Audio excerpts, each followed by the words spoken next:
UK politics is caught in the dumbest scandal I can remember. Let's take a look.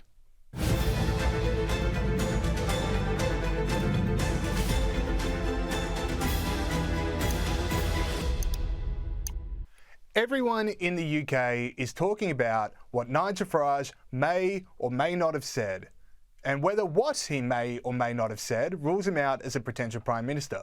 So when did he may or may not have said these things? Last week? Last month? Try the late 1970s.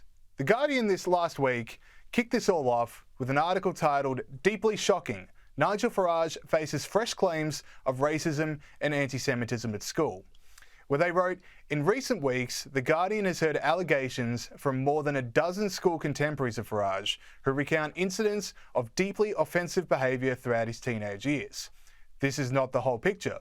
Others who knew Farage remember he was bumptious, God I love the UK, rude, provocative and enjoyed being the centre of attention, but do not recall the behaviour described by his principal accuser and others." Now let me just say this very carefully. Who cares? Seriously, who cares? Now we should care when a 13-year-old says anti-Semitic things. That should be called out as wrong and the child should know what is and is not acceptable. But we are not talking about what a 13-year-old child is saying something right now. We are talking about a 13-year-old child potentially saying something in 1977 and what effect this has today. And you know what? I don't even want to get into the accusations. I wasn't there. Not only was I not born, but my parents hadn't met and were teenagers in different parts of Australia. I don't know what happened and I don't know exactly what was said or the meanings behind it. But that said, Farage's attempt to deny this all was a complete disaster. The question is, did you ever racially abuse fellow pupils in school? No, You've caveated not it with with intent. a hurtful way. Not with intent. What do you mean not with intent? I don't understand what you mean by not with intent. What does that mean? You wouldn't do. But what does that mean? No. No what? No. I have never directly really tried to go and hurt anybody. But you're opening the door there to perhaps you did it without meaning to offend. Have I said things 50 years ago that you could interpret as being banter in a playground, that you could interpret in the modern light of day in some sort of way? Yes. Quick tip for any political hopefuls watching this video: whatever you do, don't do that. But the point remains, this was all nearly half a century ago. And one of the key things our civilization believes in is the power of redemption.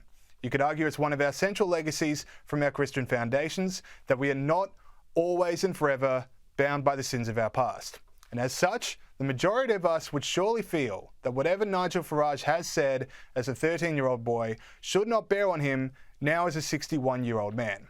We should only treat the 61-year-old by what he says now. But that's the catch, isn't it? Because the implication by those that hate Nigel Farage is because he said certain things as a teenager, he still secretly harbours those thoughts deep down. He wouldn't say them now, he knows better now, but he still feels them. Which is pretty weak. And what that tells me is that they've got nothing left. Nigel Farage and Reform are undeniable right now. Farage is the bookmaker's favourite to be the next Prime Minister, and if the latest polling is to be believed, the Conservative Party is staring down the barrel of holding just 14 seats after the next election. It seems no matter the issue, immigration, crime, economics, Nigel Farage's enemies can't get this extremist label to stick. Or maybe the label is sticking and the British people have decided someone from outside the Westminster bubble is exactly what this country needs. Either way, they can't land a punch on the 61-year-old man as they face political Armageddon, so they go after the teenager he once was. And as the great Brendan O'Neill wrote in Spike this week, that's pretty childish. Alright, that's it for me this week. Remember to like and subscribe to Sky News Australia so you can stay up to date with all of our videos here. Not just from me, but all the other far more talented hosts. See you guys next week.